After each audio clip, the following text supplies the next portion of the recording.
Sinibak na ha. Sinibak na ho ito ha. Sa kanilang, itong kanilang komite na hinahawakan. Pasok! Tinanggal sa Senate Ethics Panel sina Senador Bato de la Rosa at Joel Villanueva. Sa Bakit? gitna po ng sesyon kahapon, nagmosyon si Senator Mig Zubiri na palitan sina de la Rosa at Villanueva ni Senators Amy Marcos at Rodante Marcoleta. Ayun naman pala, yung mga masisipag ang ipapalit.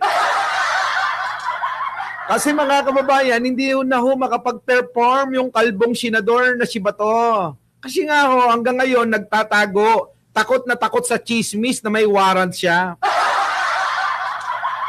Si Joel Villanueva naman, siguro dahil kailangan ng palitan, dahil hindi na makapagsalita, dahil sa mga kinakaharap niyang kaso na mga pagnanakaw, pandarambong, siya ating gobyerno sa kaban ng bayan. Ngayon, ito naman ang pumalit, mga kababayan ko. Mukhang naisot na ho ng maayos yung piluka niya. At yung isa naman, mga kababayan, mukhang naayos na rin yung pagkakasuot ng kanyang pustiso.